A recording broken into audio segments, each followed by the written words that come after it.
it's a fondness that's been passed down from my grandfather, the late great David Gardner.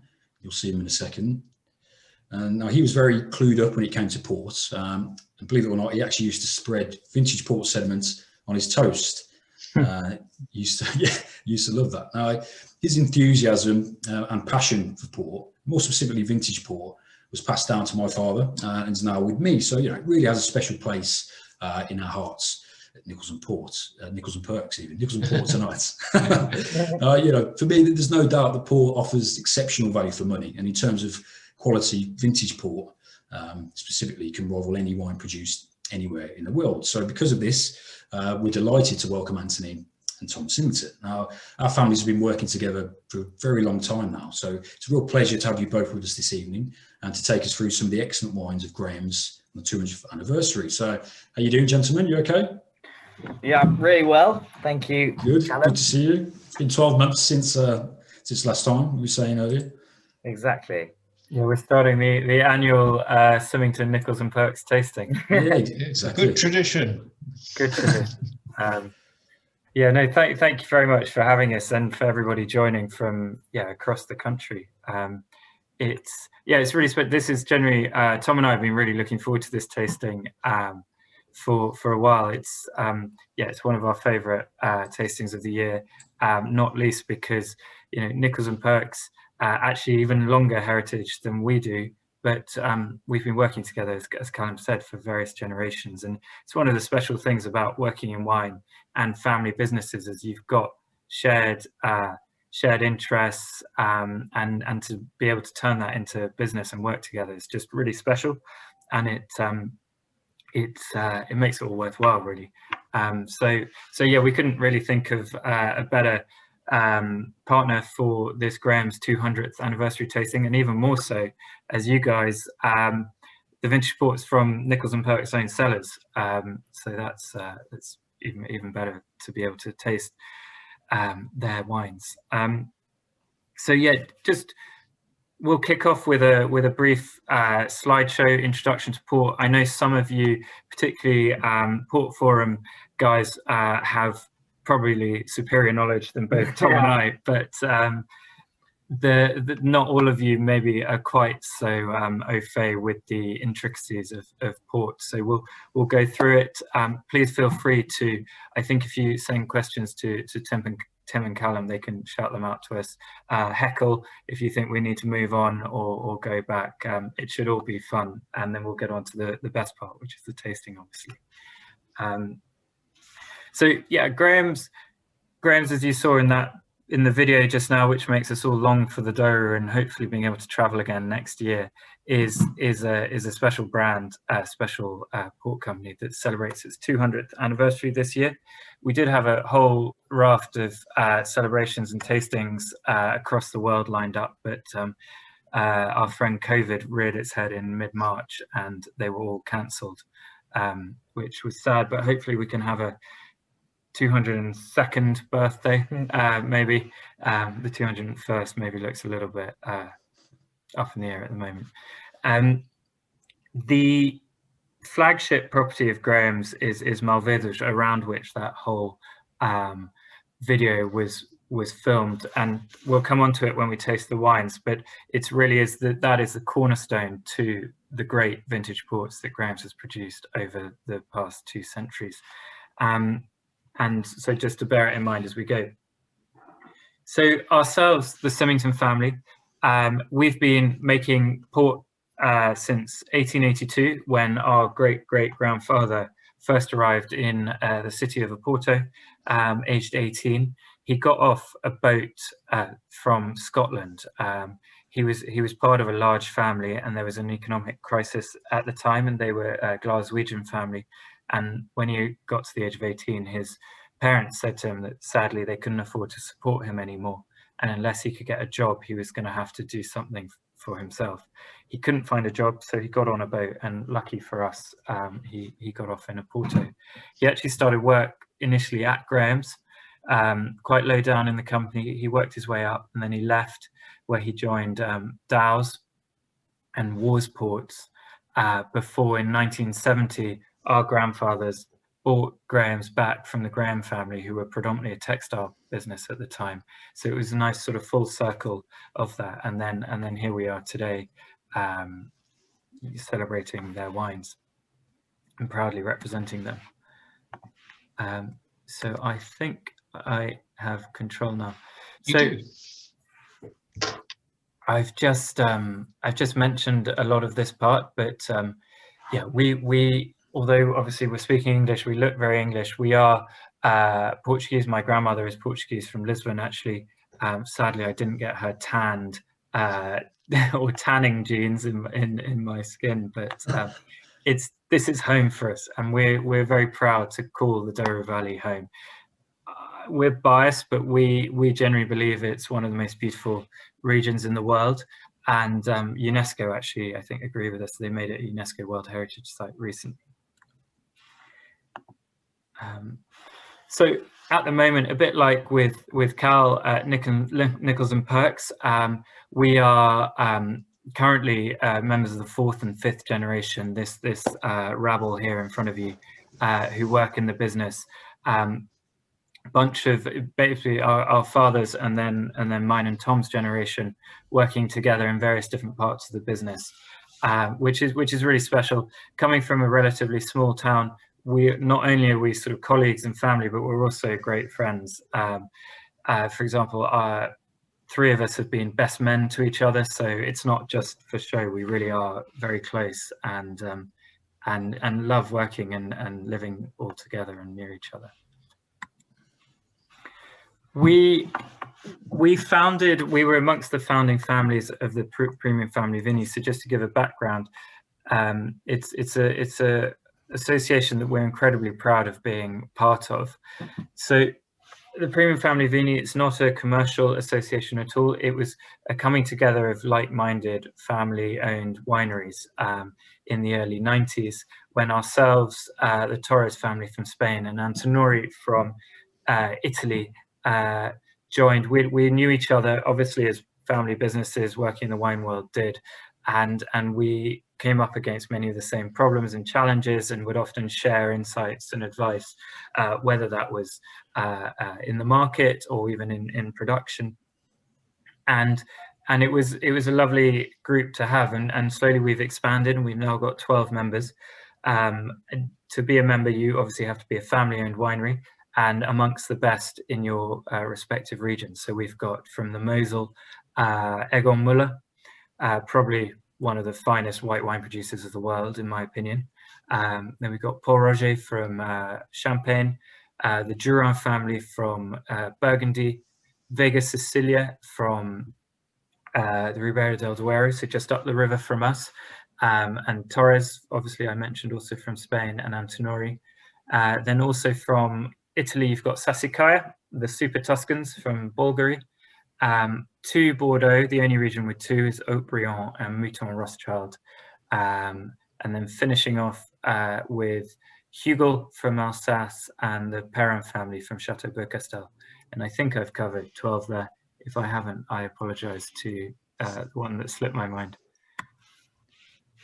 So back to us briefly. As I mentioned before, Andrew James Symington first arrived there, and he became managing partner in Dow's and War's Ports. When the War family retired back to England, we acquired the last remaining share of their business.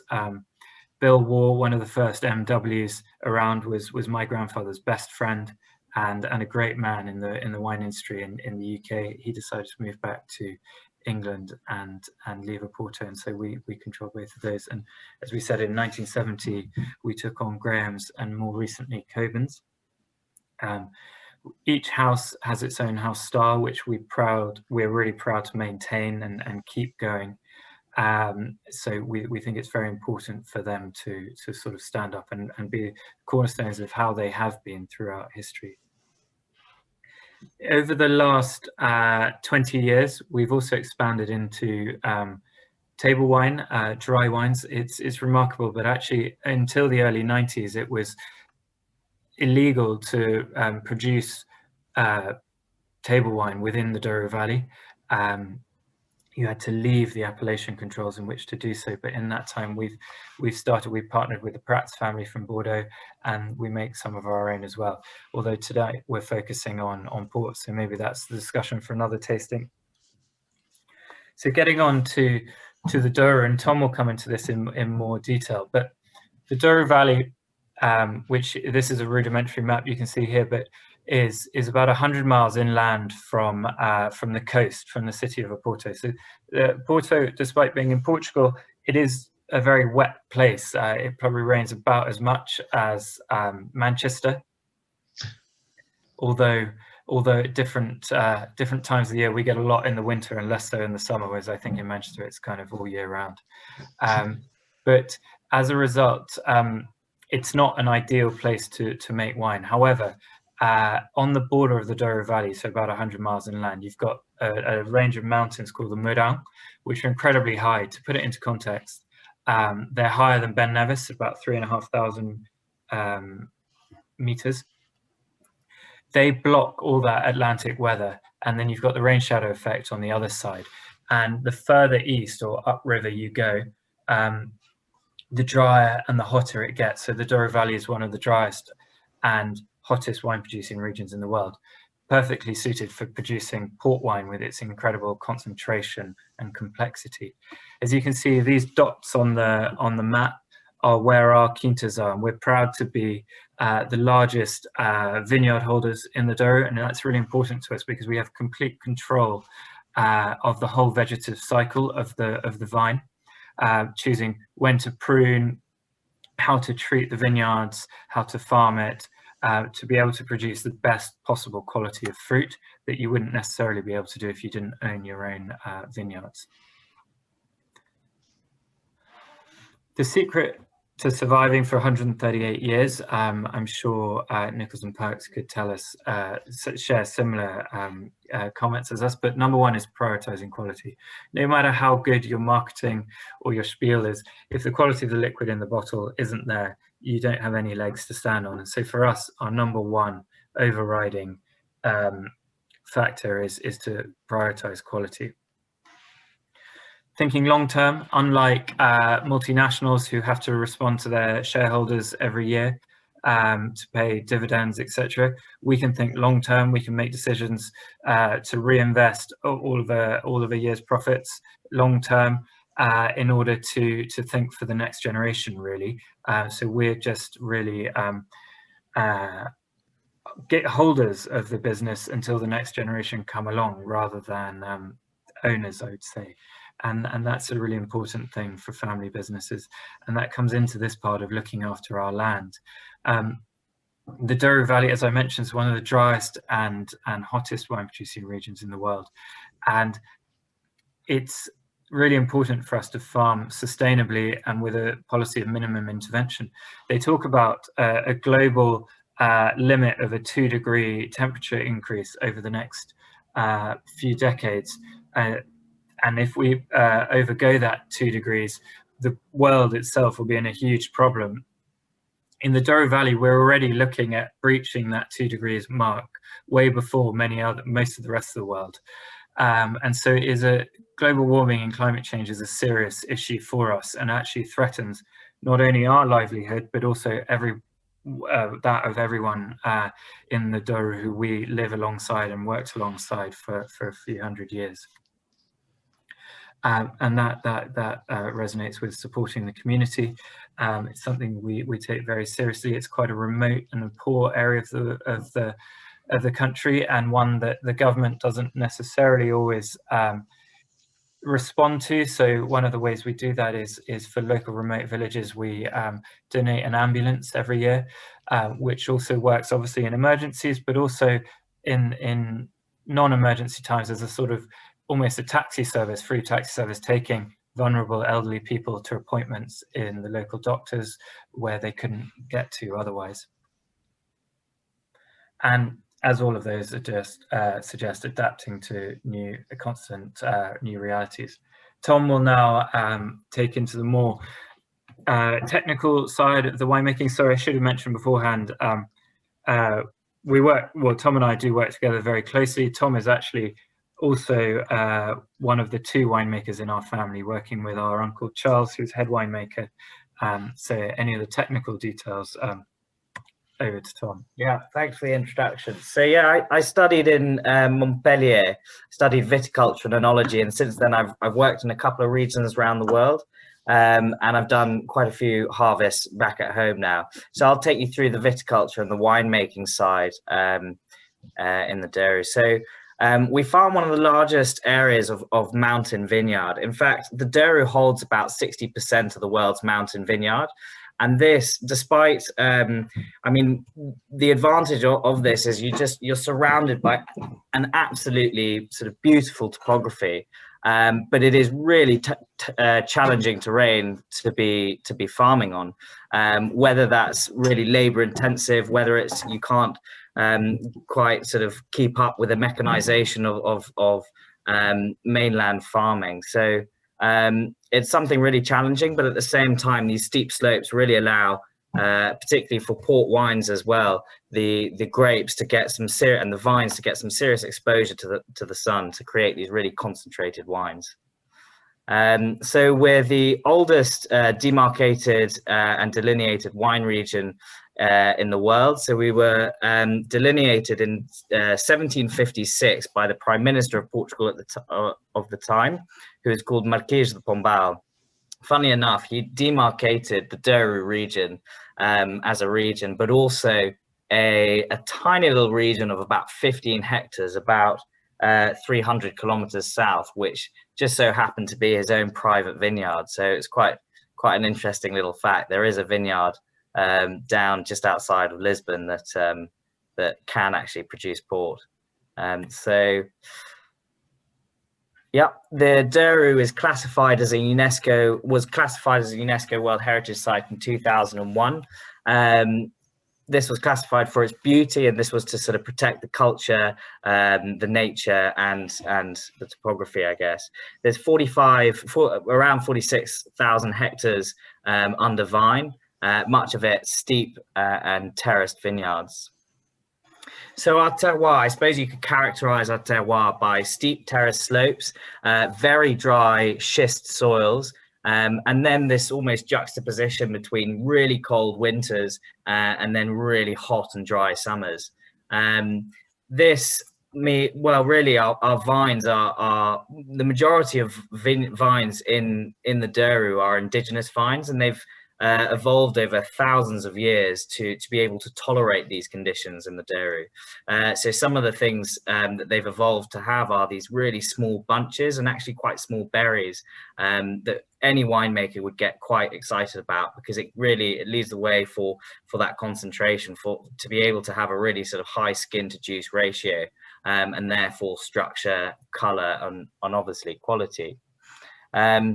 So the dry soils, the soils are schist. They're very much sort of slate-like metamorphic rock. And another challenge is we have almost less than 1.5% organic matter in the soil. The vines are very hardy. The roots have to force down almost 40 meters down into the soil, searching for water. Especially during those summer months, you can go quite a few months, 3 months, 4 months without a drop of rain in some years. So yeah, the vines really have to work hard. And then of course, tiny yields. So 4,000 kilograms per hectare compared to the New World with up to 14,000 kilograms per hectare. So I actually worked in New Zealand, and in one parcel, I think they were growing Chardonnay. They managed to hit 23,000 kilograms per hectare. But it really puts into perspective, you know, our average of 4,000 kilograms per hectare is very. It makes your production costs really quite high, and you've really got to be clever about your viticulture. So it's very labor intensive. I said earlier that you can't fit machines on these terraces. So yeah, I suppose with these low yields, with the challenging terrain, and these costs of grapes, and the cost of growing grapes so high, the Douro is has significantly higher costs than most other wine regions, and also challenges. Yeah, to put it in context, the price of a kilo of grapes is about 75 to 80 euro cents a kilo in the Douro Valley, and in Chile it's closer to 14 cents. So it just puts into context how mad you have to be to even try and make wine here. Exactly. So we manage the largest area of prime vineyard in the Douro Valley, farming 26 flagship estates in some of the best locations in the Cima Corgu, which is that sort of middle period, and then that middle sub-region, and then Douro Superior, which is the furthest east. So that sort of hot, dry region with a lot of concentration. As Anthony said earlier, this sort of is really advantageous because it really gives us control over the growing cycle to absolutely maximize quality of all of our wines. Organic certification. So we are the leading organic farmers in the north of Portugal, and we conduct a lot of research and development to try and push the boundaries of organic viticulture. This is something really important to us, whether it's, well, one of the things, organic matter, you saw earlier, less than 1.5% in the soil. So this is something we've really got to look at, and I suppose it's something you look at from the long term as well. Maybe going organic is not going to benefit you in the short term, but certainly in the long term, you can the quality increase could be found. So we're also very focused on our ecology and the nature in our vineyards, and we're really trying not to disrupt the natural balance. So sustainable viticulture. All our remaining vineyards are farmed under a strict minimum intervention protocol called Integrated Production Management, certified annually by Sativa. This means we use absolutely the least possible pesticides that we can get away with, and we use very specific nozzles that essentially don't allow any of this pesticide just to evaporate in the air like they would have done decades ago worldwide. All of this, the little pesticide that we do use, we make sure that it is absolutely having effect and there's no waste. Again, looking after that organic material and the oh, sorry, I've gone a bit fast there. Where are we? Here we go. Cover cropping. So our widespread use of cover cropping helps us to do a number of things. We can conserve moisture, we can combat erosion, control pests, protect biodiversity, build organic matter back into the soil, and also capture carbon. We're leaders in research and development in winemaking and viticulture. So we invented the highly effective modern lagars. So this is the robotic treading lagar. This was invented back in 2000 by my uncle Charles and his great team. The real problem, or I suppose the rest of the world went through that sort of winemaking mechanization period in which they developed those rotary fermenters that could ferment wines quite effectively and still actually ferment sort of high quality wines. But it didn't work so well in port. We weren't quite getting enough extraction, whether that be color extraction or just sort of maceration of the grapes. And so to put it in perspective as well, port, we've only got 48 hours to macerate and ferment.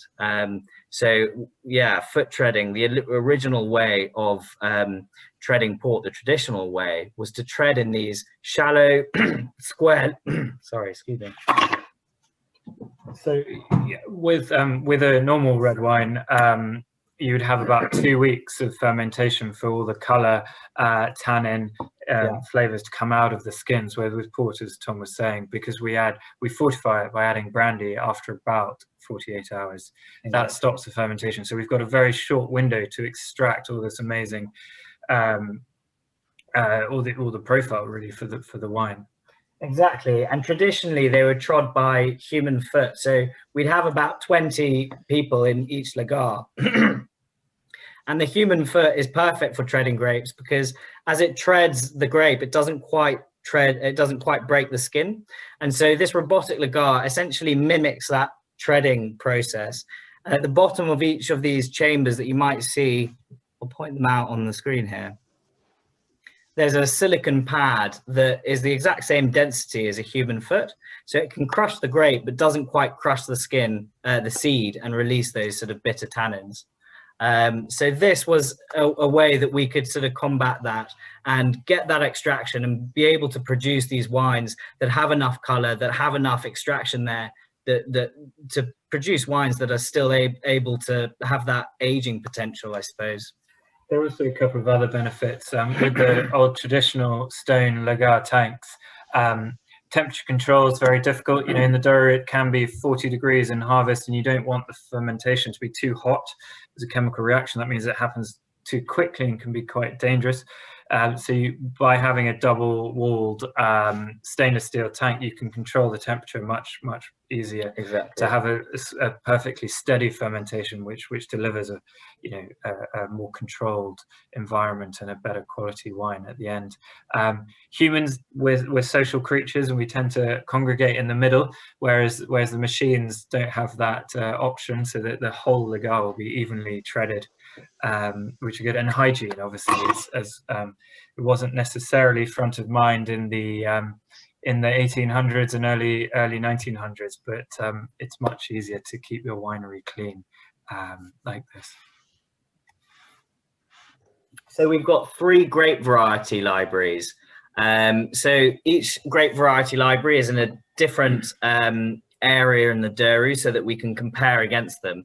We've got about 53 grape varieties in each one, and we test all sorts of things, but primarily climate change is at the forefront of our minds. So we're really looking at our indigenous varieties and seeing which ones have the best tolerance, or I suppose, tolerance to heat and drought, or even resistance to diseases in certain periods that we might see more with climate change and increased frequency of heavy rainfall events. Oh, not working. So we also developed the world's first monitoring robot as part of a consortium with a few other universities from around the world. This is of quite sort of some importance, because round the world, one of the problems experienced, I mean, in rural areas, is this rural to urban migration. So we're experiencing many wine regions around the world is this sort of lack of workforce. And so it's something that's incredibly time consuming, and farmers simply don't have the time to be going around the vineyards and sampling their own grapes. And it is really at the forefront of quality, I suppose, really knowing what stage your grapes are at to really tend to them viticulturally in the best way possible. And so this almost automated monitoring process is going to be pretty essential in the coming years. So just to finish, before we get to the fun part of the tasting, is just showing. So as we both alluded to, you know, sustainability and our green credentials are very important to us. We think it's really important to be judged by how you act, rather than simply talking about being green and sustainable, as many people do today. But it's really important to actually also be judged by your actions and what you're doing. So we are a responsible company, and we like to respond to our shared challenges. We're targeting net zero carbon emissions. We're pioneering sustainable innovation, as Tom mentioned, within the wineries and outside it. We're working with our suppliers, particularly the glass manufacturers, which is the large part of our carbon footprint, to see how we can reduce that, reducing the weight of our bottles, etc., and various other initiatives. And also working with the local communities to represent the Douro Valley, both at national and international level. So one thing, we're very proud to have been certified a B Corporation. For those of you that don't know what a B Corporation is, it's it's a global accreditation where you get audited by external. We were audited by Ernst & Young, and you have to hit certain levels across every area of the business, with which you then get accepted to become a B Corporation. They then come and re-audit you every 2 years to check you've improved, otherwise they kick you out. But basically it states that the company meets the high standards of social and environmental impact. And its motto is using business as a force for good. You have to change the statutes of the business so that any large investment that the business makes has to consider the environmental and social impacts before the economic benefits, which is pretty fundamental. So just I'll run through these relatively quickly, but we've launched a 10-goal plan called Mission 2025, which is pretty a tough plan to realize, but we're on course, and we hope to hit this by within the next 5 years, or 4 years now, I should say. We're at the end of the first one. So the goal is 100% to have renewable energy, all passenger vehicles to be electric. It's slightly harder with the tractors, but we're working on that as well. To reduce our carbon emissions by 35%. As I mentioned before, a large part of this is actually not with us, but with our suppliers, both the logistics providers and the bottle manufacturers. Reduce the percentage of energy used per litre of wine bottled. Also reduce our water usage, which in the Douro is particularly important. We don't use a huge amount already, but we're trying to reduce that even further.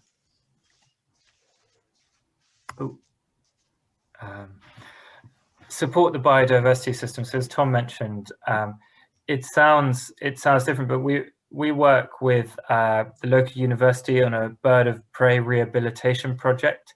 And it's not purely a vanity project. It is something that we do care about. But by having these large predators, it helps to manage the pest control in the vineyard itself. So you therefore need to use less pesticides, etc. It's the sort of natural cycle helping. Next year we will be launching our LED winery, which will be the most sustainable winery in the world when it opens.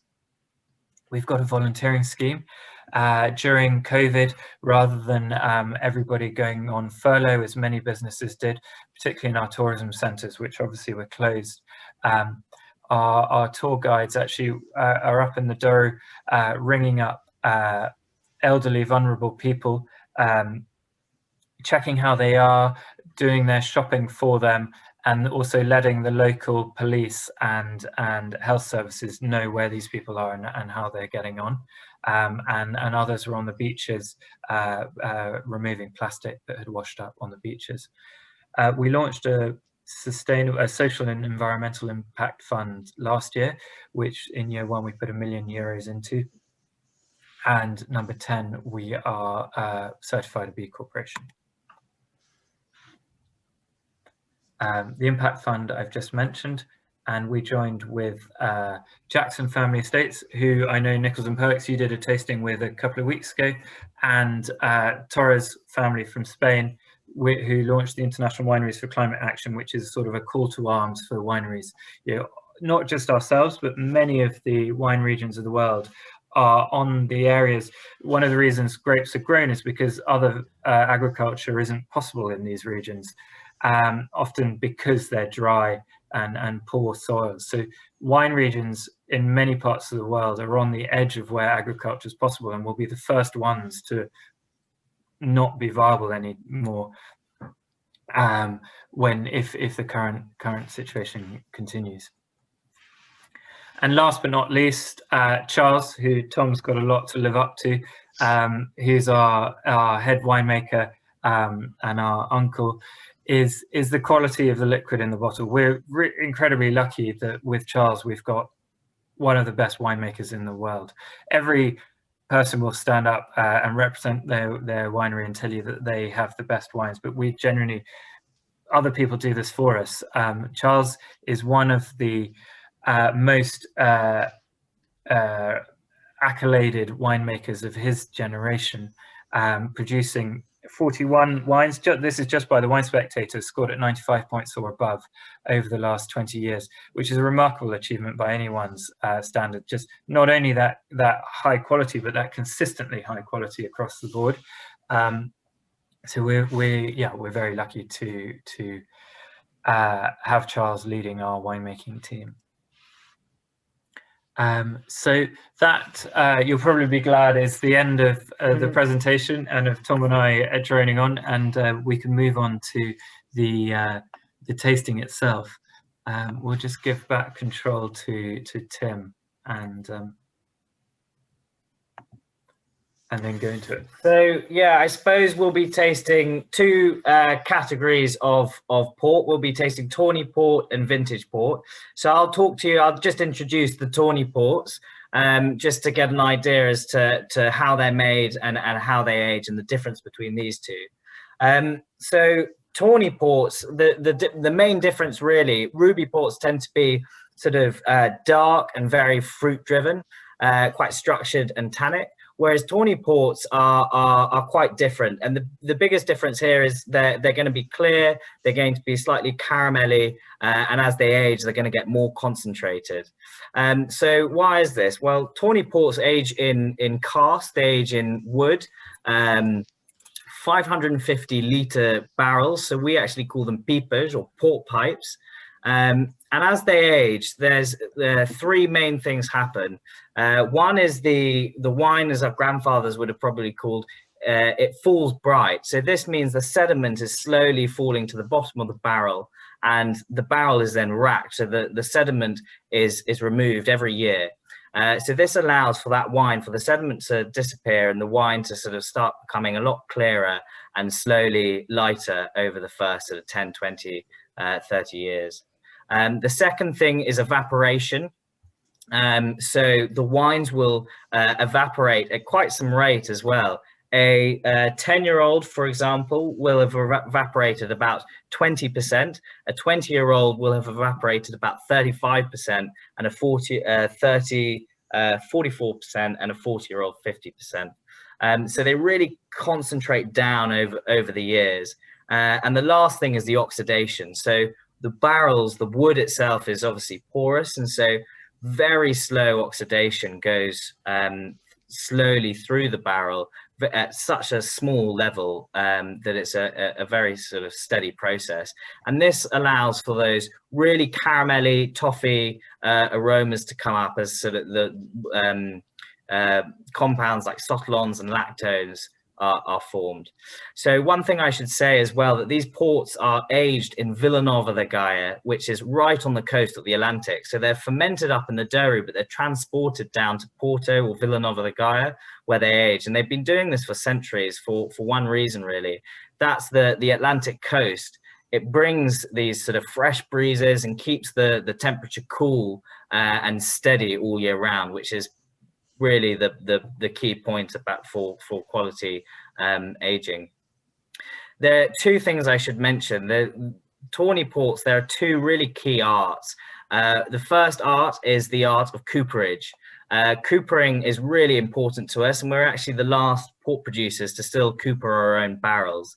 It's very much something that we consider very important for quality tawnies, and it's a lot of work. And so our barrels will age in our lodges, and they'll be assessed by the coopers, constantly checking for any sort of leakage, any sort of defaults, and they'll be constantly bringing barrels back to the cooper to rework. The other thing about tawny ports is that the wood itself we don't want to have an effect from new oak. So all the barrels we use are already used oak, and some of them can be 20 years old, some of them up to 30, 40, 50, 60, and even 80 years old. So yeah, the second art is the blending. So we're going to be trying two blended tawnies, the 20-year-old and the 30-year-old. 40-year-old. 20-year-old and 40-year-old. A blended tawny is, rather than a colheita from a single year, is a blend between years. So a 20-year-old will be a blend from several years, but will have an average of 20 years.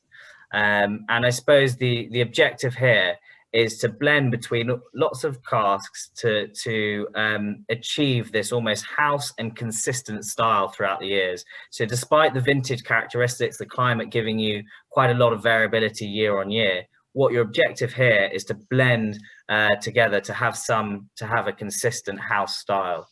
Could I ask a little question there? One of the audience has poked a couple of questions at me. I think it's a good one to ask at this point on the Tawny. So you're referring really to an average age of a Tawny.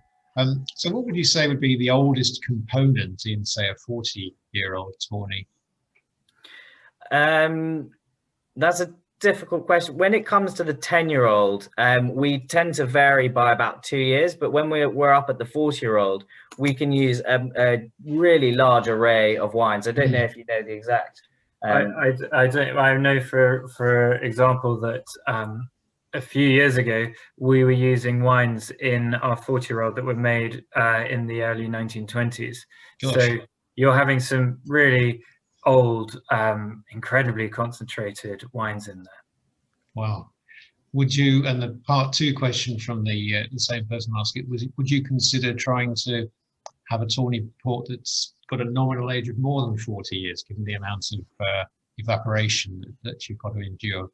As a 60-year-old, you're saying? So, well, within the IVDP rules, it goes up to 40, but we do have Tawnies that are older than 40-year-olds. For example, last year we released a 1940, which is, I think, one of the only wines available, which was made during the war for obvious reasons.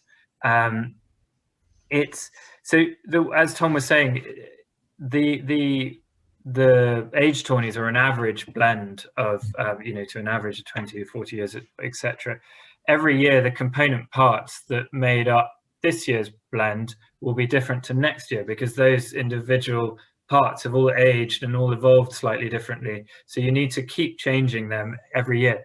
And so when we're tasting each individual year, the lots, as we call them in the lodge, occasionally we come across some that are showing particularly well on their own, and so we think, gosh, this shouldn't be lost in a blend, but this wine at this particular moment in time is really showing really well. And it might not be all of that wine. So for example, with the 1940 we have a few casks, but we only bottled 2 because we didn't think cask 3 and 4, etc., were quite at that level. I think that's a really interesting point, and quite an amazing phenomena that you have the same wines from the same years, and you'll put them in a cask, in a pipa, and they'll pretty much sit next to each other in Vilanova de Gaia. But it's just incredible to see the difference that they get to, the difference in the evolution of each wine. It's something quite fascinating. Sorry, we should have said, as we were talking, that please do start tasting the 20 and the 40. If you've got 2 glasses, it's really interesting to try them alongside each other. The 20-year-old and the 40-year-old alongside each other. Sorry, as I'm not very good at multitasking. Boring and talking. So you've got something to gauge as we're explaining them. But these 2 wines are a great example of Tawny ports. The 20-year-old, for example, for me is, I often think, is the sweet spot when it comes to Tawny ports. It's got that perfect balance between the youthful fruitiness of a 10-year-old and that more sophisticated complexity that you achieve with the 30 and the 40.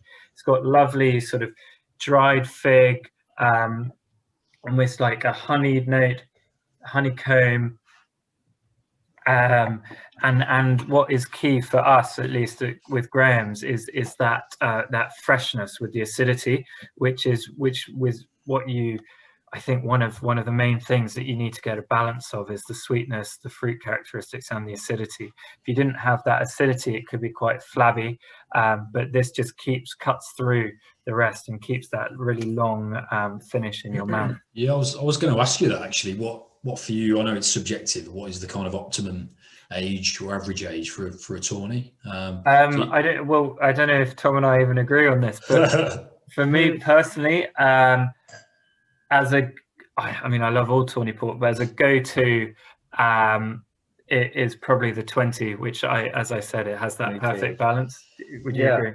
It's exactly that. For me, it's that perfect balance between, it's still got a bit of those sort of fruits, like Anthony said, the fig, but it's got a touch of those sort of roasted almonds coming in as well. Yeah. And so it's that perfect balance between that youthfulness and age. I think it's excellent. Yeah. 20 years, fantastic. And if we clue in the name, we're not very imaginative in the port industry, but tawny is because the wine goes a tawny hue. Ruby is because it's more of a ruby color. But as you go up in age, and if you've got the 40 in a glass alongside your 20, you'll see how that color does fade. I'm just going to grab our So the 40-year-old, you might see in the color, it will be very much sort of concentrated down. And you heard me say earlier as well how the wines actually get lighter and lighter. Well, at about 30 years old, they start actually getting darker and darker again. This is due to the concentration that's going on in the barrel. So you've got probably a very sort of golden, amber, almost brown, orange, and almost sort of a olive green rim on it. The brown is from the oxidation, and this sort of golden amber. It is a really special color.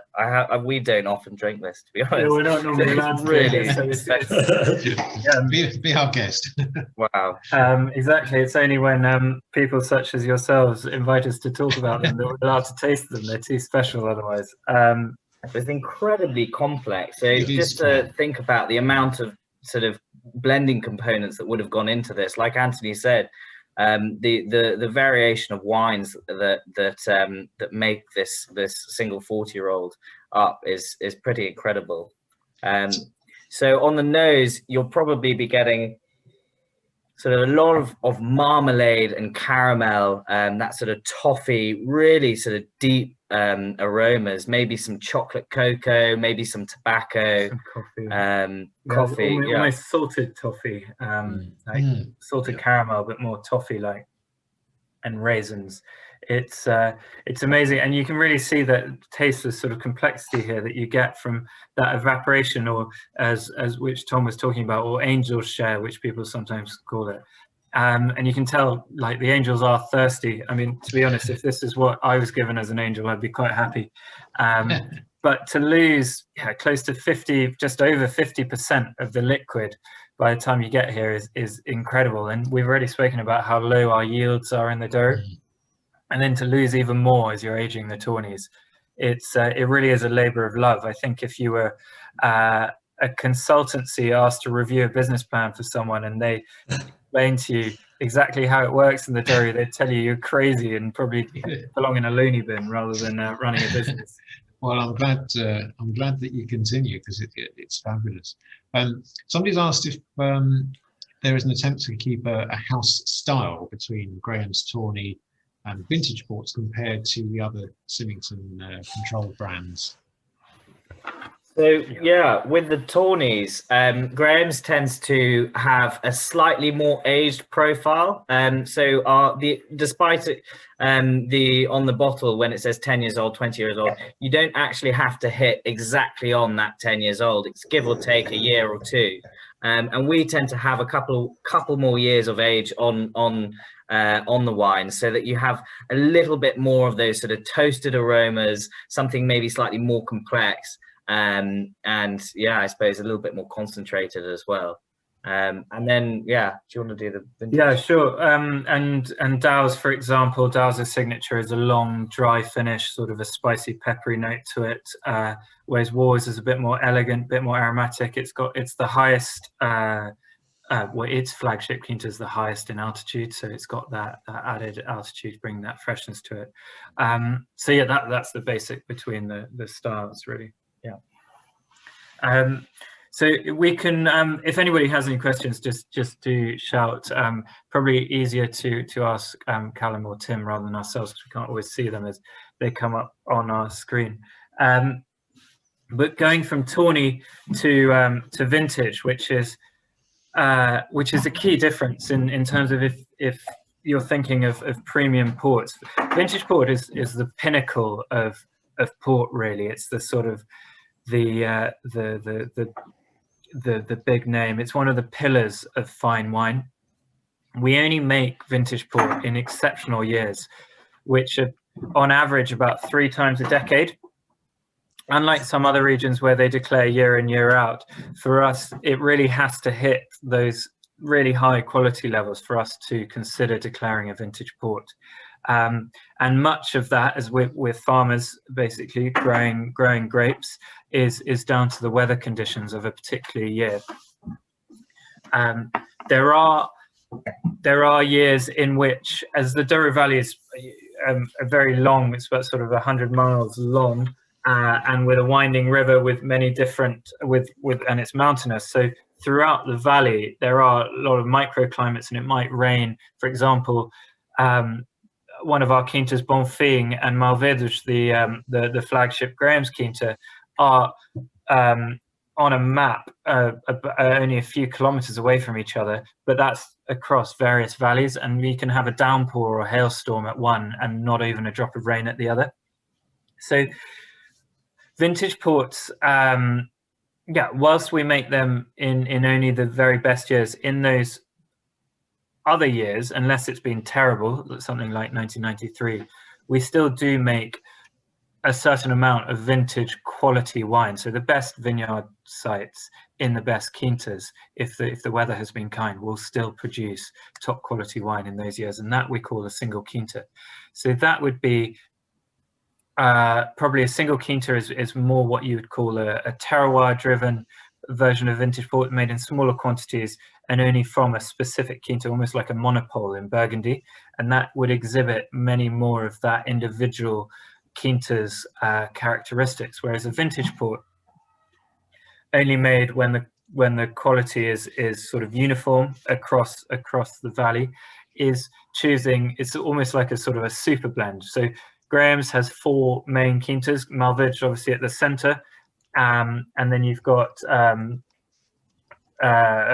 Velha, Tua and Val de Milhares, who all add different characteristics as they're in different parts of the valley. And so we'll choose the best lots, the best wine from each one and blend it to create a super blend, I guess, a full vintage. And many of these names we're tasting, a few of them tonight, are phenomenal wines that just age for almost for as long as you can hold off drinking. This is the point. We sometimes equate a vintage port to almost like a human in terms of its sort of evolution, or you could say it's got sort of 3 periods of evolution. So if you're going for the human analogy, sorry, thanks, my English is not very good. When they're young, when they're first made, they're quite sort of ebullient, you know, very fruity, very sort of rich, sweet, bubbly, almost, yeah, they can be approachable, particularly the more recent ones when they are very young, and then they can go into a sort of almost sort of a difficult childhood, early teenage period where they can close up a little bit, be a bit angry. You don't really want to get them out of bed in the morning, before they sort of come into, or at least in the UK, we believe that their sort of 20-year mark. I'm still like that. give or take, where they start to sort of open up some of that sort of initial very fruity characteristics as sort of softened slightly. The tannins are a bit softer. You get more of a sort of velvety, slightly dried fruit, some secondary characteristics. And then as you go further into the tertiary, as they get older and sort of a bit calmer, a bit wiser, they become sort of more silky smooth. And some of the really old vintages almost have tawny characteristics to them. But as we'll go into more specifics as we hit the individual wines. I don't know if you are all trying the Malvidus already or about to come onto it, but Tom. So I'll talk a little bit about the Malvidus 2008. So this is a single quinta vintage port, meaning it's coming from a particular place, a little bit like Anthony said earlier. It's almost like an expression of terroir or a monopole in Burgundy. So much of our vintage ports, the component of many of our vintage ports, the majority of it comes from Quinta dos Malvedos, our flagship estate. So really what you're getting here is a vintage styled port with exceptional value. It's really one that is quite easy to drink.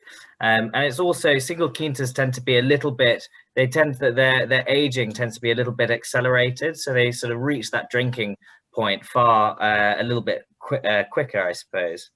So the 2008 was quite a year. They had about a third less rain than normal. It was considerably cooler, and then August, June, and July didn't see a single bit of rain. So that was really good for the concentration, and the coolness, I suppose, is good for sort of steady a steady growing cycle. The maturations were quite slow, were sort of quite slow and steady, and the nocturnal temperatures were also quite low in August, which is really good for the acidity balance, for the metabolism of sugars, and getting that balance between acid and sugar.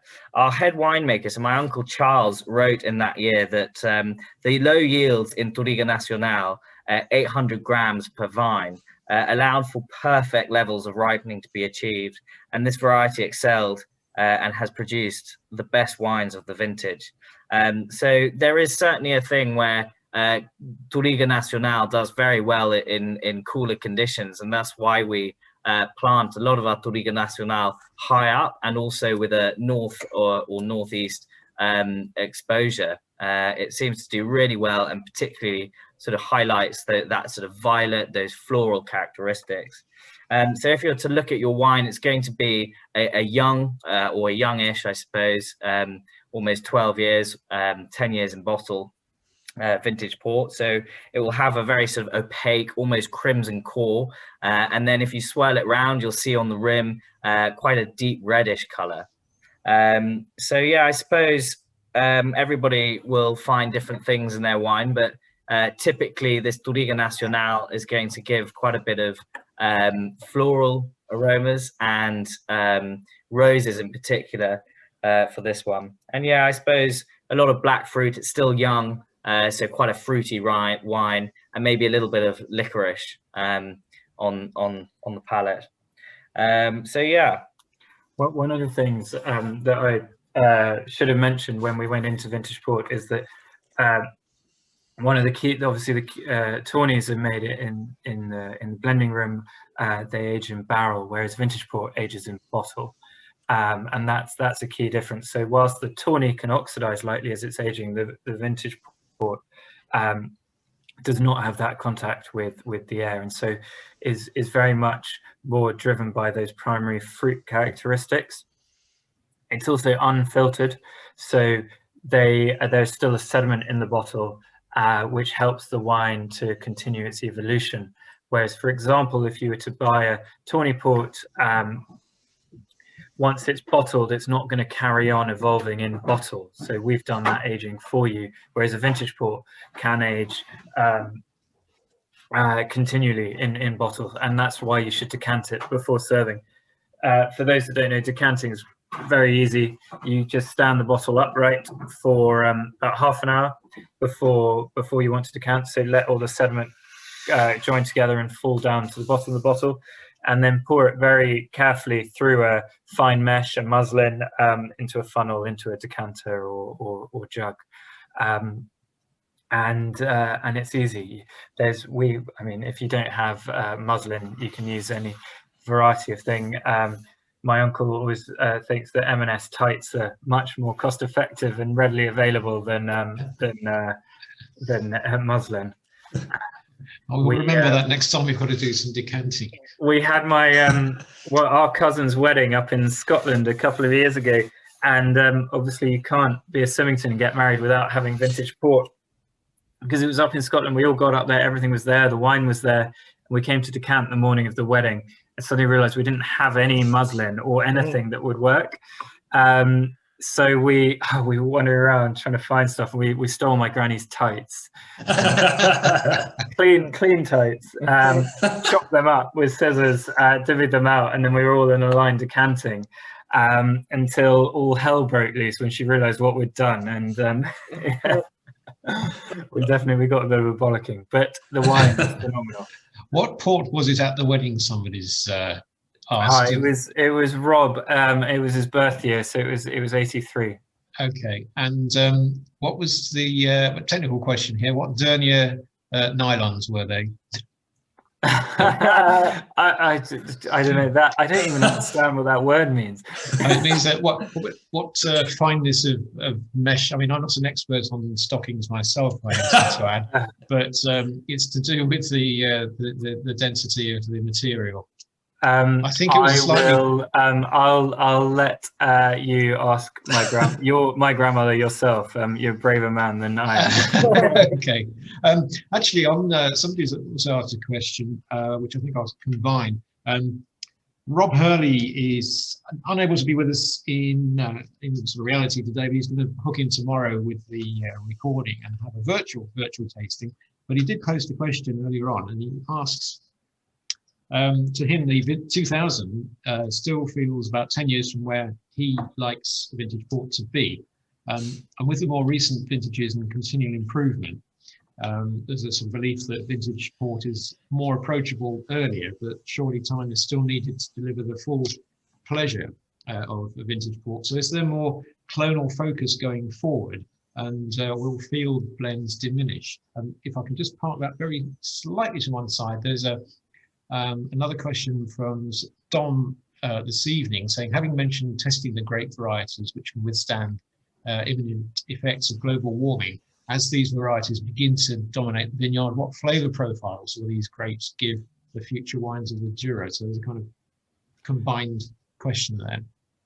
We would hope that the flavour profile would remain the same or similar to what we have, very much in keeping with the house style, a lot of it, and we're quite careful to maintain that. But what is interesting is particularly in more recent vintages that have been very particularly hot and dry, even more so than usual, is one of the things that can be a struggle to get in those hot years is acidity. And what we've found is that one grape variety that had fallen out of fashion, wasn't very widely planted, is Sausanne. Now makes, I think at the last vintage, 2017, was about 10% of the Graham's blend, and that Sausanne is very good at bringing acidity to the blend. Alicante Boucher, which is planted quite widely down south in the Alentejo region, is also another grape that we've found has really contributed to the blend as well, bringing a lot of concentration of colour to it. So we choose the grapes by how they can benefit rather than changing. We don't really want to change. Hopefully you agree, is that the flavor profiles that we have are pretty special and unique. So we don't want to lose that. It's just how can we enhance that and benefit it. Great, thank you. Your question before, if whilst I'm talking, if people want to start on the 2000, but yeah, it's interesting. It was about the 86, 87 where we first started being able to vinify mono varieties, whereas beforehand it had been field blends. There are two schools of thought, but our school of thought is that we prefer monovarietal vineyards because each variety, one of the reasons people planted field blends in the past was a sort of guarantee. Some of the principal port grape varieties are more resistant to drought, others are more resistant to mildew, etc. So in a year where you don't necessarily know what the conditions will be, it's a bit of a hedging your bet or an insurance policy, in that some of your grapes may suffer, but others won't. There is the issue, though, that they all ripen at slightly different points. So by picking a whole vineyard of a field blend, you're inevitably getting some slightly greener grapes, maybe some that are slightly raisin because they're a little bit more further forward than those, whilst you're trying to get a balance. Whereas with a monovarietal vineyard, so Touriga Nacional, Touriga Franca, etc., we can pick those grapes at exactly the right moment, and that's a key as well, as about why we have our vineyards. You know, for example, sometimes if it rains at the start of a harvest, people could panic and try and get everything in, whereas Charles actually he's quite brave, and he'll often hold on just to see how the rain's going. And so if the sun then comes out, dries up, that can really benefit it. So yeah, by being able to pick at that perfect phenolic ripeness of the grape, we're able to make sure that, you know, there aren't any green tannins in there, that everything's come together perfectly, which as a result means that the wine, along with other technological advances in the winery, mean that they are more approachable younger. For example, loads of those older ones, which were made, you know, some of them in the 60s, before there was even electricity in the Douro, and with these field blends, did need time to soften all those rough edges that were inevitably there, whereas that is less the case. Having said that, it does come down to personal preference. You know, in America and in France, they do like their vintage ports a bit younger, whereas we in the UK tend to prefer them a bit older.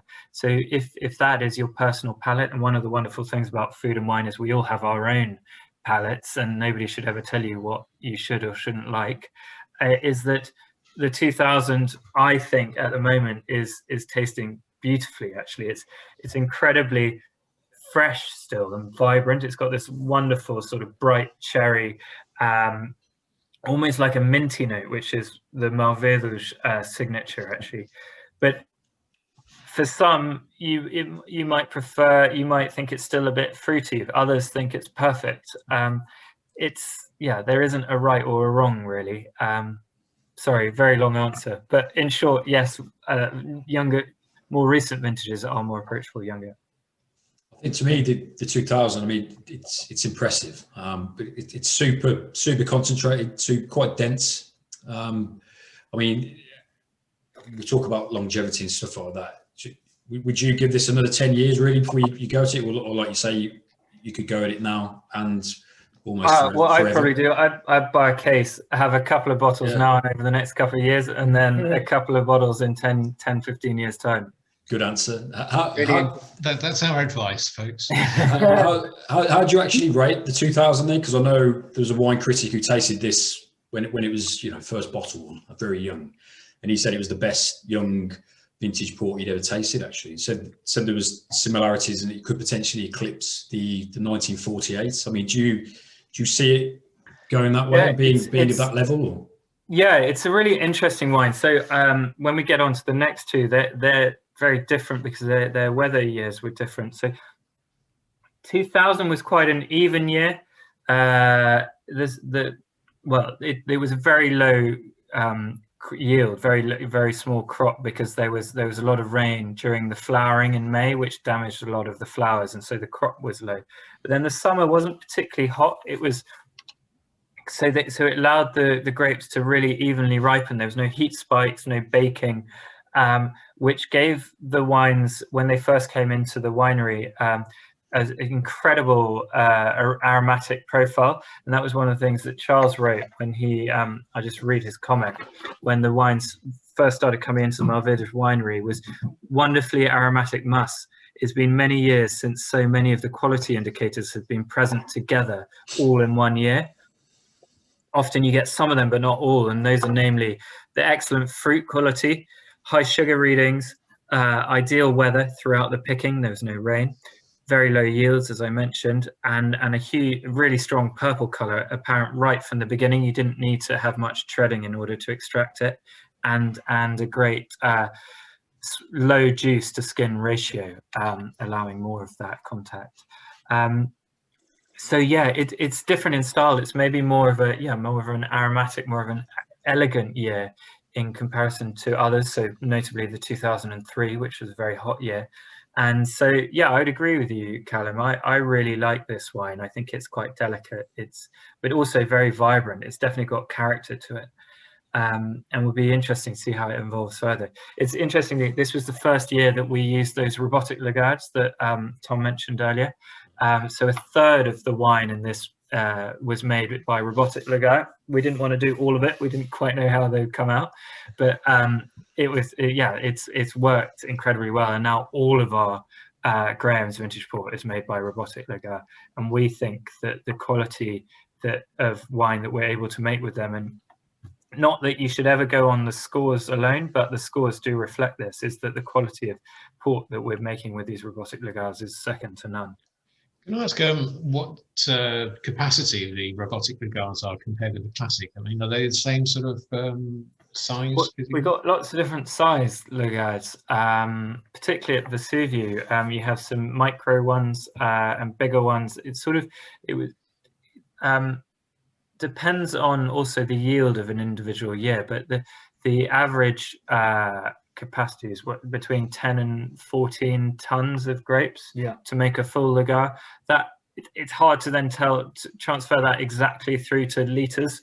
Very much depends on how much juice is in those grapes. Okay, thanks. Excellent. Cool. So shall we move on to the 1985 wine? So I'll tell you a little bit about this one. This was quite a fun one. This was actually my dad's first vintage when he first joined the company. It was a generally declared year that year. And actually, funny enough, I read this from my dad's notes on his first vintage. So it's quite fun to sort of look back. And I suppose that's something really nice that we haven't mentioned yet about sort of working in a family business, and particularly with these older vintage ports, particularly as they get even older, you almost pay tribute to whether it's your dad or your grandfather, and to see what they were writing about the weather and the vintage at the time. So 1985 was a model year for growth of the vines. It was a very wet winter followed by a moderate spring and an extremely hot year, both July, June and August.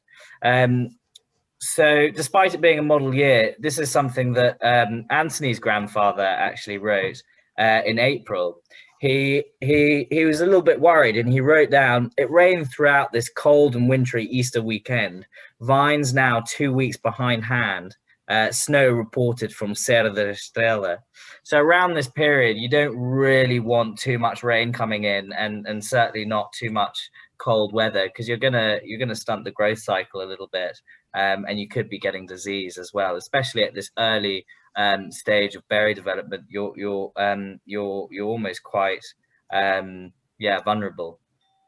But nevertheless, October came, and again, Michael, Anthony's grandfather, wrote, "Never have the grapes been gathered in such good condition." So they actually, that model year or the rest of the summer turned out really well. They came in really good. 1985 will surely prove outstanding. What a pity that only 95,000 pipes were authorized this year.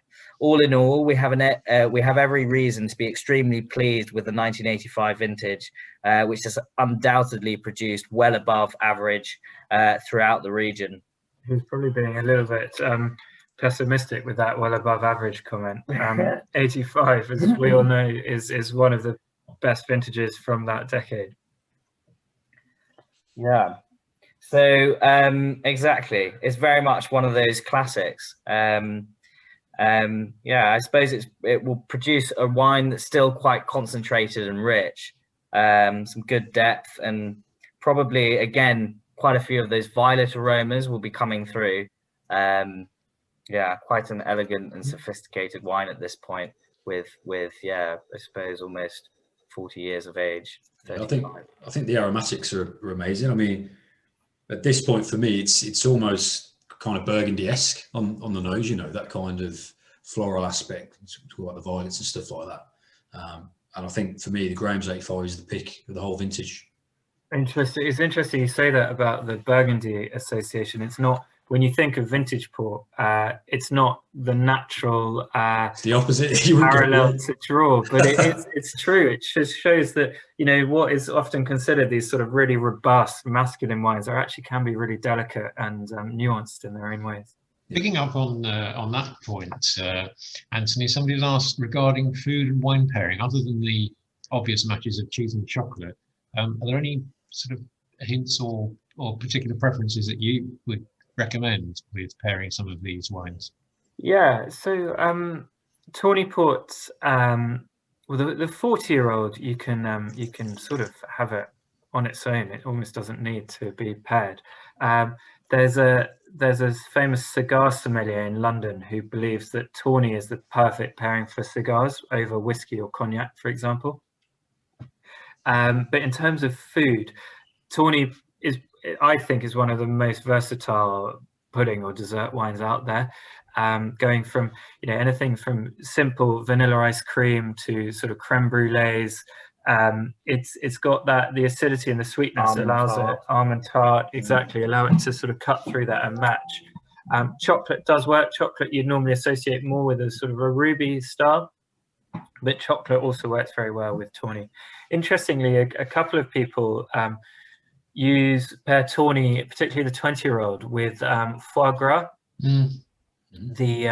which obviously obliterates most red wines because of the richness in it. But the sweetness in the Tawny balances with the richness of the pate of the foie gras, but also then the acidity in the Tawny cuts through that fattiness, so it does work quite well. In terms of vintage, do you want to go? Or yeah, well, sort of exactly that. Cheeses, quite sort of deep cheeses or blue cheeses is more the sort of traditional way of things. So Stilton's, for example, very much like Christmas tradition. But yeah, I suppose chocolate puddings, whether it's a chocolate mousse or a souffle, again, is sort of the classic. But we did a really interesting few interviews with these sommeliers from all around the world, asking them what how they see pairing ports. And something we've been sort of experimenting with as well is we've been pairing them with quite gamey meats. So anything from maybe we did some venison. And so they pair quite well. And some of the sommeliers said that they're doing this in their restaurants. We even had one from Sweden who was pairing his vintage port with reindeer, which was quite fun. So I'm yet to try it, but I think I haven't either. The cheese thing that Tom said is obviously people naturally go towards cheese, and younger vintage ports, a bit more robust, are good with the bluer cheese. With the older ones, as they become a bit more delicate, you want to go for more of a creamy cheese. In Portugal, we have a thing called Serra, the Estrela cheese, which is a sheep's cheese and a ewe's milk cheese. That works very well, and also fruit. Things like raspberries, strawberries, mango, they actually surprisingly work very well with vintage port, which you might not consider. Excellent. I just seen a comment there. What's the best thing? Another glass of port. That would be mine. And yeah, Pastéis de Nata for sure. Portuguese custard tart. So if everybody hasn't already tasted it, now would be a good time to taste the 1970, which when Callum told me that this is what he was choosing, I was thrilled. It's one of my favorite vintages. It's probably, you know, one of the finest glasses of port that many of us will taste, and right now at the moment it's drinking absolutely beautifully. It's almost Callum mentioned about Burgundy and the aromatics on the 85. I find the 70 a very pretty wine. Almost, it's quite sort of delicate in its own way. It's what's what's nice, we were just talking about the notes that our grandfathers and fathers made, but this wine was probably sold to Callum's grandfather by our grandfathers, which is a nice way to pay tribute to them when they're no longer here. I think they were sort of storing things for the younger generations to then sort of remember them with. It was, so this 70 is quite an important year for us. It was the first year that we made Graham's Port, having bought the company and the Quinta Malvedos in the previous year. It was an interesting year. From a winemaking perspective, it was a year of quite extremes, as we mentioned, with the 2000, which was nicely even temperatures. The grapes were coming in at a good temperature. It was a year of contrast. It was really, really hot in mid-September when they started picking, so 35 odd degrees, which meant in those stages, with the traditional old stone tanks, very little electricity in the dough. It was very hard for them to control the temperature of the fermentations, and they were rising sort of almost dangerously high. To give you an idea, so grapes coming in at 35 degrees in 2000, the average temperature of the fermentation was 20, rising up to 28 when we wanted it to. So you're already starting above that. However, it was only that hot for about a week or so, and then it cooled, particularly at night. So the fermentations were cool at night. As Tom will tell you, like a cool evening is important to maintaining that sort of steady fermentation level. And then there were bizarrely, there was then a bit of rain, and as we got into October, before the end of the harvest, it was really cold, and so the lagage needed loads of work, and in some cases, so 4 days and nights solidly of working just to get that fermentation going and not stopping. So what could have been quite a difficult year ended up actually, the two extremes at the beginning and the end balanced perfectly to create what we now know is one of the iconic years ever. I'm not even going to tell you what you should or shouldn't be tasting in it. I'm going to leave that to you all to decide for yourselves, but hopefully you agree with me that it's a phenomenal port, and hopefully it's traveled well in the Royal Mail.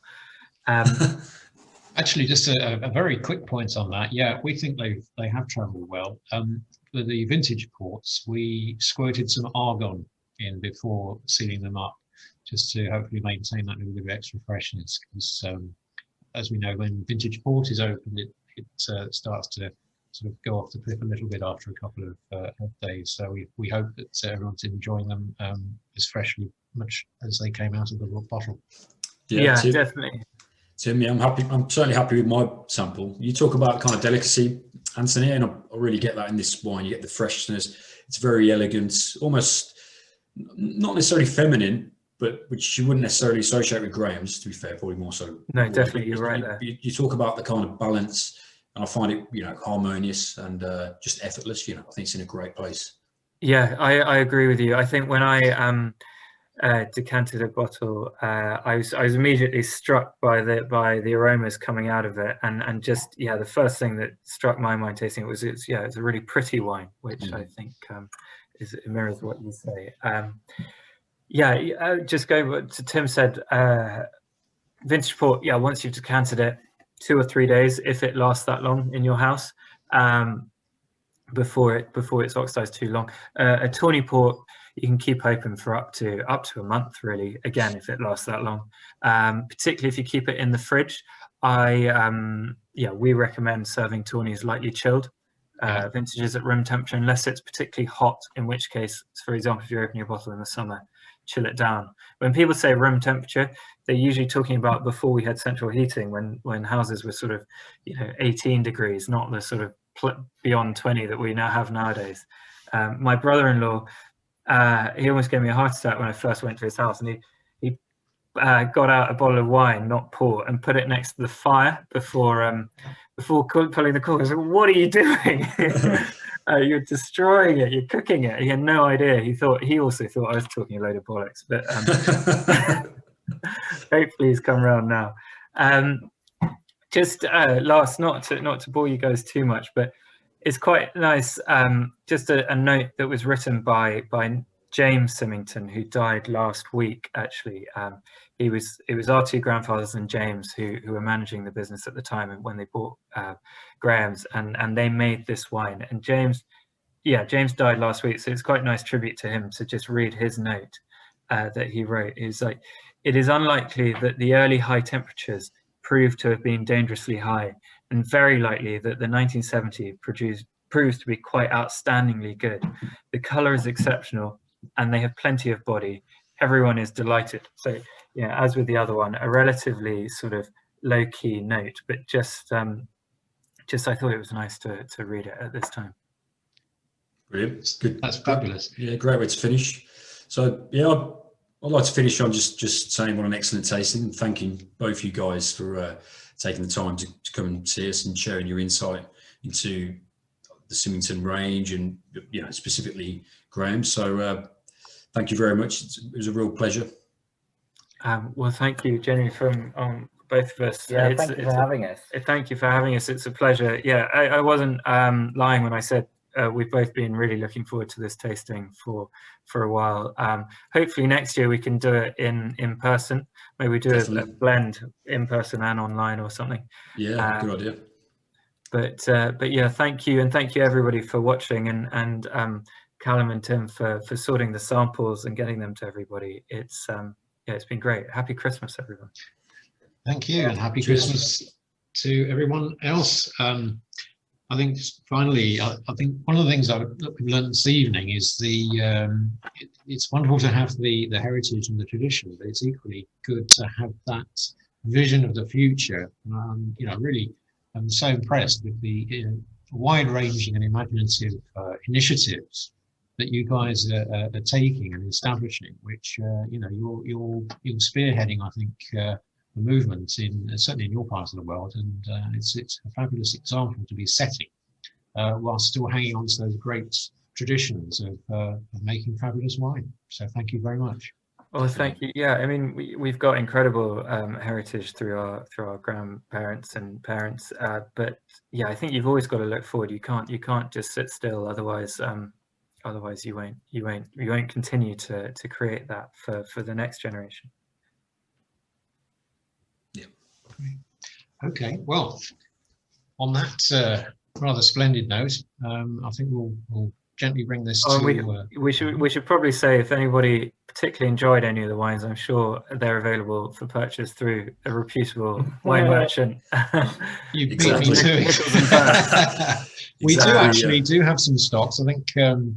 Callum, have you got a list in front of you, or have I just dropped it on you? You've dropped it on me, Tim, but okay. That's okay. But yeah, I think everyone's got my email address. So as I say, we've got stock, and it's a perfect time to get some port in. So yeah, we've got stock of all, and I think, you know, they all show very, very well. So why wouldn't you want all of them? It's a well-balanced diet.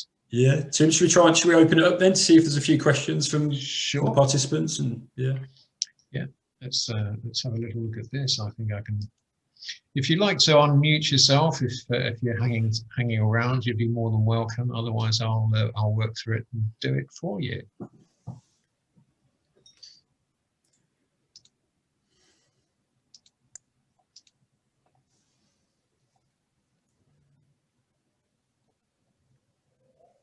Yeah, if I may, I'd like to ask a question about the Tawny ports, which, by the way, were fantastic. We enjoyed both the 20-year-old and the 40-year-old. I just wonder how frequently you make a batch of each of those Tawny ports. Do you sort of put a batch together every year, or every couple of years, or how does that work? Every year. Yeah. So they're blended every year, and we make, obviously with the 40-year-old, we make a very small quantity, but we blend together how much we think we will sell that year. So with the 40-year-old, a much smaller quantity than, say, the 10 or the 20. Yeah. And yeah, as we said, obviously every year, because next year the component parts that make this year's a year older, slightly more evolved, different taste. Yeah. So we need to look at it. Thank you. Very clear. Oliver Club, is really good question that can confuse a lot of people. Are the 2000, 85 and 70 technically ruby ports, or do you consider vintage a different category to ruby? If you're being very simplistic, Tawny, ruby, they are ruby style ports in that they are predominantly bottle matured, and they start off in that ruby profile. But you would normally take vintage as a sort of tier above.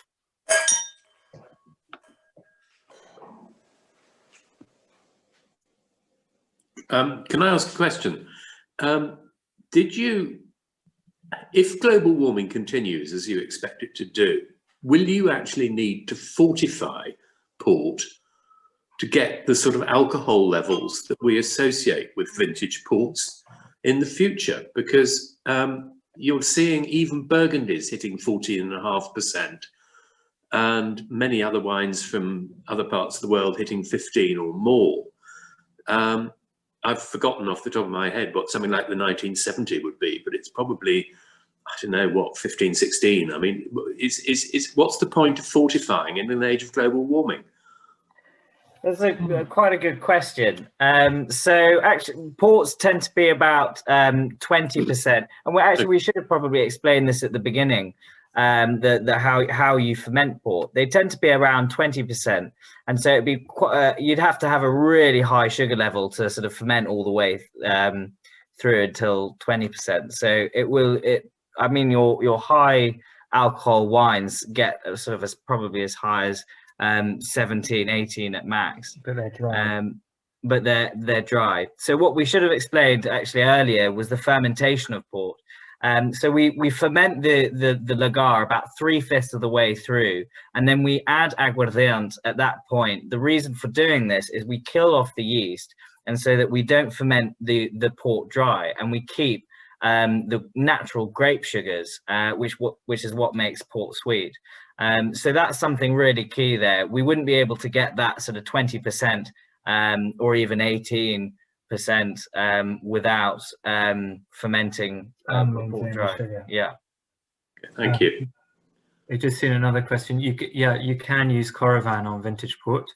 There is, so as you get towards the end of a bottle, you probably want to decant it anyway in the sediment. But if you're standing it up, Coravin does work, and gives you having to open a whole bottle.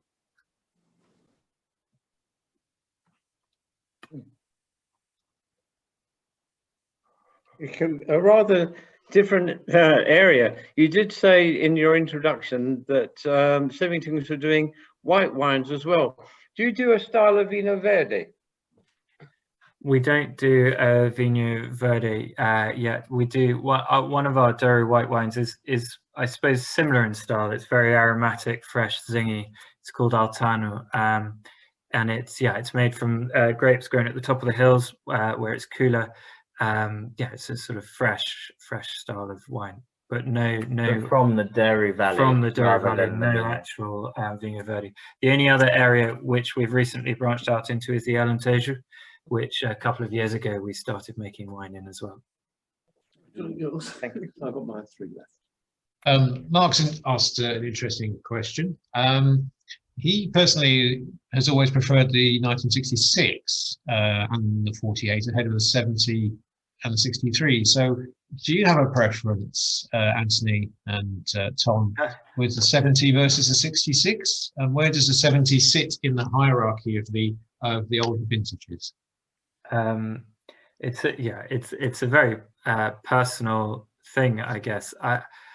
It's an interesting 2 years to choose. They're 2 of my 2 favorites, but I personally, the 66 for me is an incredible year. It was also the first year I remember being at Christmas. We always play a game of guess the vintage port, and despite the fact that we all have grown up in and around it, winemaking families, most of us get it wrong.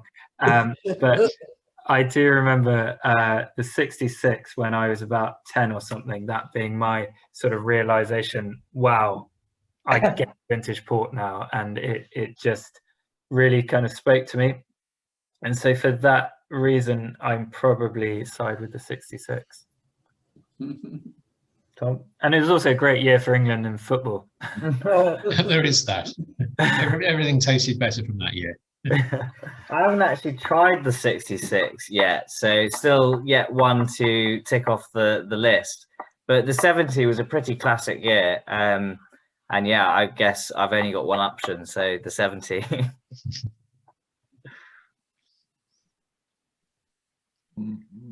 I have a question about your tawny ports.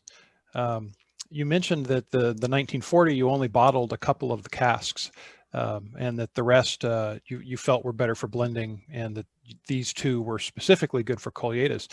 When something like that happens, do you keep track of the barrels that were used?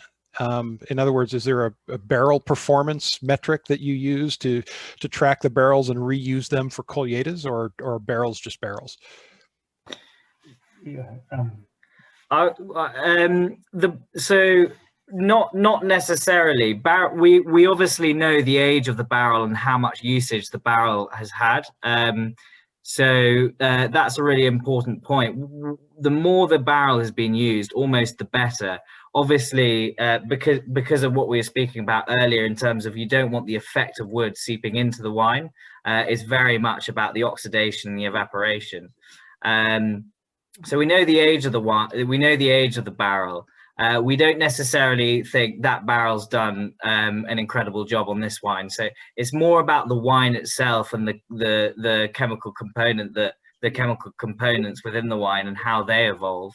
But it's an interesting question. And certainly, yeah, a lot of these barrels, as they get older, they obviously get to a certain point in which they're probably more likely to leak. And so quite often the barrels will be deconstructed, and then the good pieces of wood will be reconstructed into another barrel. And unfortunately, some of the barrel stays will be thrown out if they're sort of far too gone, really.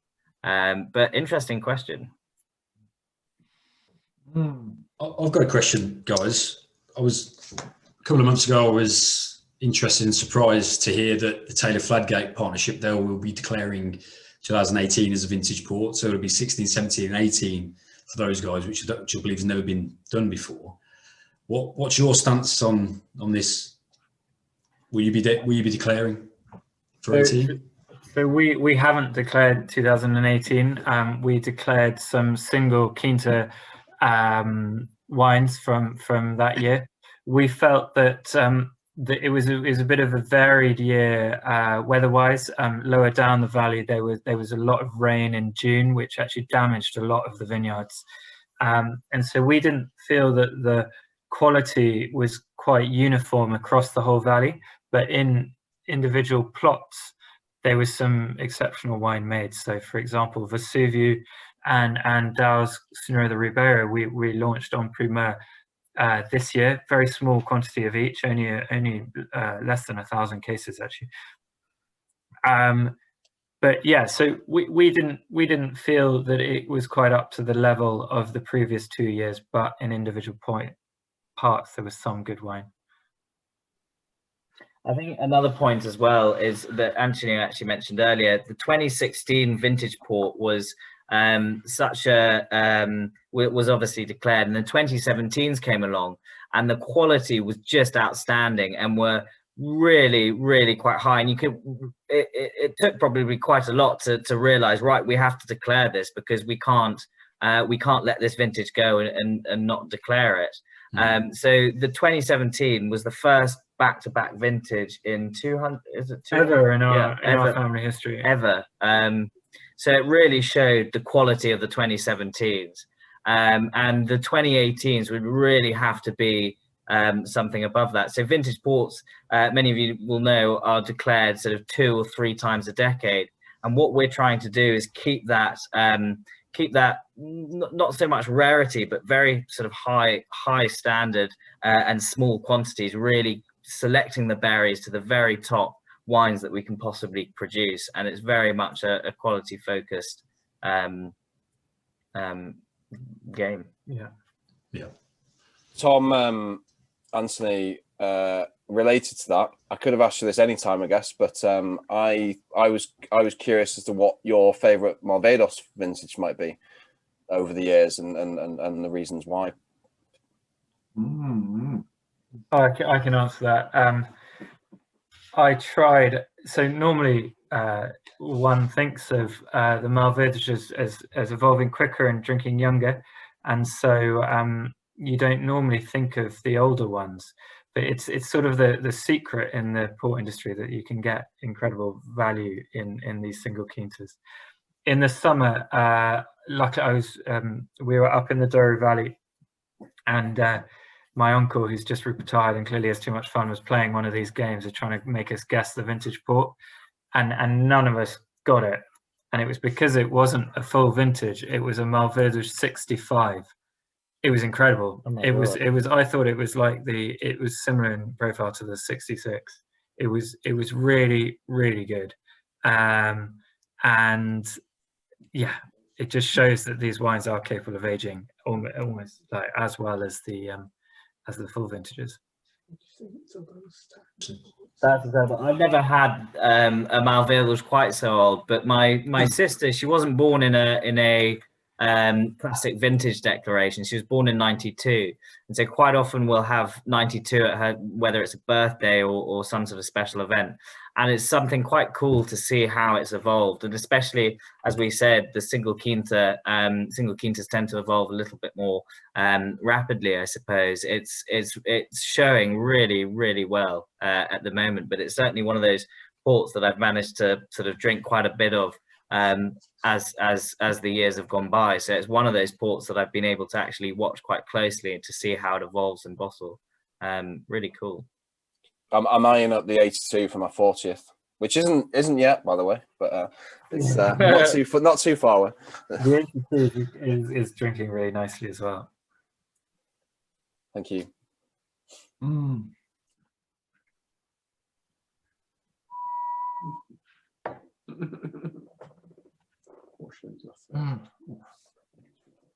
We were expecting some quite sort of grilling questions by the port forum, so we're not sure if any of you are in tonight. Hi. So I dropped in a question. So in recent years, we've seen vintage port production sort of plummet. I think 2011 being a key year for that. And ever since then, it has been very low quantities compared to what it used to be in the 2000s. So how much of this is sort of environmental reasons, and how much is this a conscious decision? It's a bit of both, really. Yields are lower, as we've mentioned before, but also it's a conscious fact that we used to produce quite a lot of vintage port, but we want to only put the best grapes into our vintage ports, so to ensure that they really are at the best quality, and to bring vintage port back to its place as one of the sort of the pillars of fine wine, alongside claret, Burgundy, the Super Tuscans and the top Napas as well. You find that there are other? Sorry. I was just gonna add to that to say it just allows you to be really selective as well in the vineyards, and literally just allowing that really high standard of grape into the vintage ports, or the really high standard of wines that come out to only be blending into the vintage ports. Sorry, Tim. No, not at all. No, I mean that is also partly the sort of marketing philosophy, I guess. And the question I was going to repeat from Oliver was that obviously it's popular in the UK as always, but what are other markets now in the world that you're finding developing and perhaps learning to enjoy port, whereas previously they perhaps overlooked it? So America is a big market. It's actually now the biggest market for Graham's as of this year. Scandinavia's huge, particularly in Denmark. The Danes love port. They actually have port bars where people go after work, which is great. We haven't even tried to get them to do this. They've done it off their own back. So we need more of those in England and Britain in general. China's obviously growing, particularly the major cities. Portugal, the sort of home market, is also big. And so those are the main ones.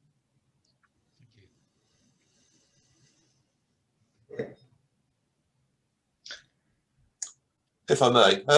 Does China drink much normal port, if you like? I'm thinking sort of anything in the sort of, I don't know, 20 to 40 year type range, whether it's vintage or tawny, or is China very much only interested in trophy hunting? I don't know exactly how to put this, but it tends to be more at the higher end. Is what they drink.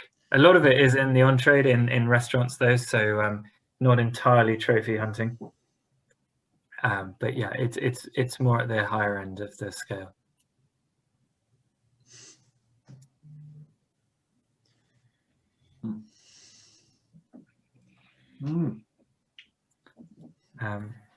Great. Well, thank you all for your time. I hope you've found it interesting and enlightening. And once again, thanks to Tim and Callum for having us.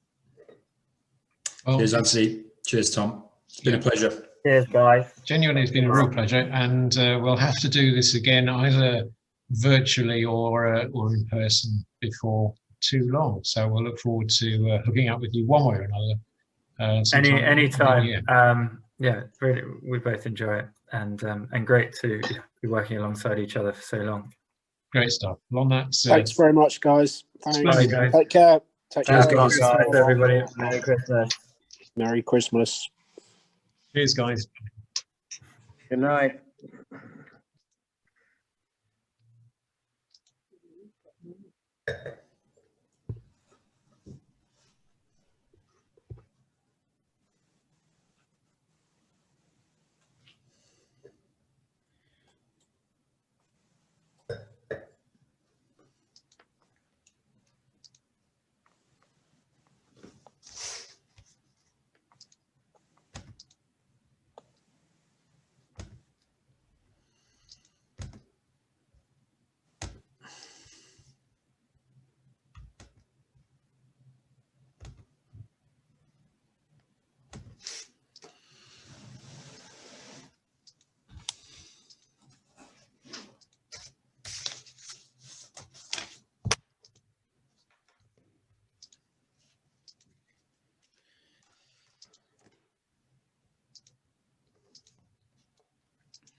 Well done, Tim.